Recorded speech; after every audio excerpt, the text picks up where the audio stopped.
പല വിഷയങ്ങൾ സർക്കാരിനെതിരെ പല വിഷയങ്ങൾ ചർച്ച ചെയ്തിട്ടും മുഖ്യമന്ത്രിയുടെ ഹിന്ദുവിലെ ഇന്റർവ്യൂ വലിയ രീതിയിൽ ചർച്ച ചെയ്യപ്പെട്ട ഒരു തെരഞ്ഞെടുപ്പ് കൂടിയാണ്. അത് ഏതെങ്കിലും രീതിയിൽ തെരഞ്ഞെടുപ്പ് ജനങ്ങളെ സ്വാധീനിച്ചു?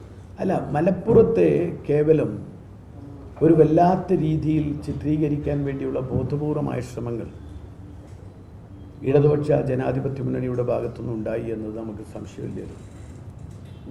നമുക്ക് വളരെ കൃത്യമാണത്. പക്ഷേ ഇവർക്കറിയാതെ പോയത്, അല്ലെങ്കിൽ അറിഞ്ഞിട്ടും നടിക്കാത്തതാണോ അറിയില്ല, മലപ്പുറത്തിൻ്റെ പൈതൃകം എന്താ?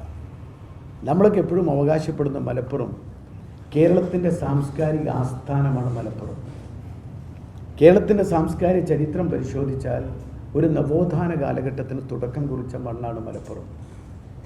അതിന് നേതൃത്വം കൊടുത്ത തുഞ്ചത്ത് രാമാനുജൻ എഴുത്തച്ഛൻ നമുക്കറിയാം, മലയാള ഭാഷയുടെ പിതാവ്.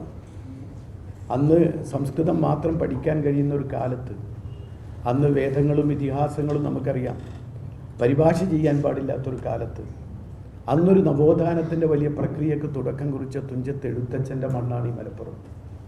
ഏറ്റവും വലിയ വിപ്ലവ കവിയായ ഇടശ്ശേരിയുടെ മണ്ണാണ് മലപ്പുറം. ഏറ്റവും നമുക്ക് വളരെ ലളിതമായി നമുക്ക് മാനവികതയെക്കുറിച്ച്, മനുഷ്യൻ്റെ കുറിച്ച്, അസമത്വത്തെക്കുറിച്ച് നമുക്ക് പറഞ്ഞു തന്ന പൂന്താനത്തിൻ്റെ മണ്ണാണ് മലപ്പുറം. മേൽപ്പത്തൂരിൻ്റെ മണ്ണാണ് മലപ്പുറം. സുന്ദരികളും സുന്ദരന്മാരും ഒക്കെ എഴുതി നമ്മുടെ കേരളത്തിന് ഏറ്റവും കൂടുതൽ സാംസ്കാരിക ഉമ്മാച്ചു എഴുതി വലിയ സാംസ്കാരിക നവോത്ഥാനത്തിന് തുടക്കം കുറിച്ച ഉറൂബിൻ്റെ മണ്ണാണ് മലപ്പുറം. എത്രയെത്ര നമ്പൂതിരിയുടെ മണ്ണാണ് മലപ്പുറം. തൊട്ടപ്പുറത്താണ് അക്കിത്തോട്, തൊട്ടപ്പുറത്താണ് MT വാസുദേവൻ നായരുള്ളത്.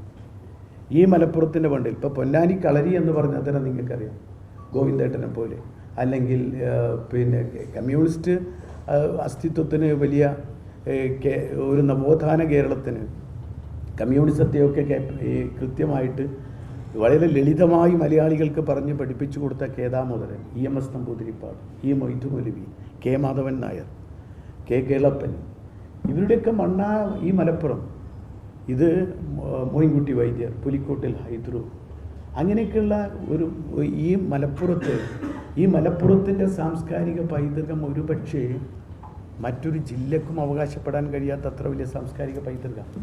അത് കേവലം ഒരു സാംസ്കാരിക പൈതൃകം എന്ന് പറയുന്നത് മാത്രമല്ല, ഒരു സമൂഹത്തെ മുന്നോട്ട് ഒരു സാമൂഹ്യ വിപ്ലവത്തിൻ്റെ ത്വരിത പ്രേരക ശക്തിയായി സാഹിത്യത്തെ, കലയെ എങ്ങനെ കൃത്യമായി വിനിയോഗിക്കാൻ കഴിയുമെന്ന് അതിൻ്റെ കൃത്യനിർവഹണം നടത്തിയ പ്രതിപാദനന്മാരുടെ മണ്ണാണ് മലപ്പുറം.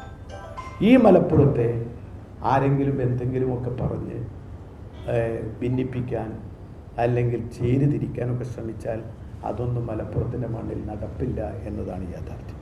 ഒരു സംശയവും കാര്യത്തിലില്ല.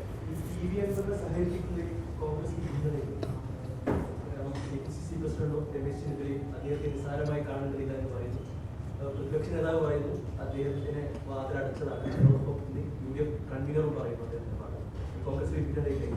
കോൺഗ്രസിൻ്റെ തീരുമാനം എടുക്കുന്നത് വളരെ കൃത്യമായി കഴിഞ്ഞ കാലത്തെടുത്ത തീരുമാനങ്ങളൊക്കെ യോജിച്ചെടുക്കുന്ന തീരുമാനങ്ങളാണ്. അതുവരെ എല്ലാവർക്കും അഭിപ്രായം പറയാനുള്ള സ്വാതന്ത്ര്യം കോൺഗ്രസ്സിലുണ്ട്. പിന്നെ PV അൻവറിനെ UDF എടുക്കണ്ടേ എന്ന് തീരുമാനിക്കേണ്ടത് അത് എൻ്റെ പരിധിയിൽപ്പെട്ട കാര്യമല്ല, അത് നേതൃത്വം തീരുമാനിക്കേണ്ട കാര്യമാണ്. അത് നേതൃത്വം എപ്പോഴും വളരെ കൃത്യമായ നേതൃത്വം ഒരു തീരുമാനിച്ചതിന് ശേഷം ആരെങ്കിലും എന്തെങ്കിലും പറഞ്ഞിട്ടുണ്ടോ? ഇല്ലല്ലോ. നേതൃത്വം ഒരു തീരുമാനം എടുത്തതിന് ശേഷം ഒരു നേതാവും അതിനെ തള്ളിപ്പറയുന്ന പ്രശ്നം ഉണ്ടാവില്ല.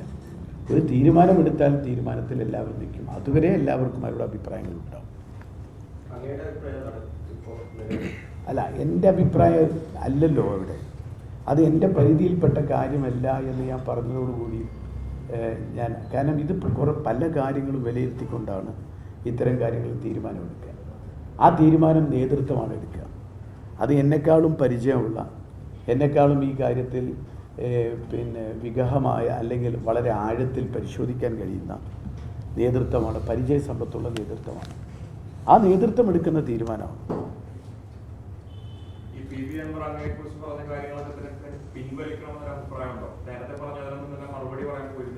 ഞാൻ പറഞ്ഞല്ലോ, ഈ കാര്യങ്ങളിലൊന്നും ഞാൻ ഒരു മറുപടി ഇതുവരെ പറഞ്ഞിട്ടില്ല.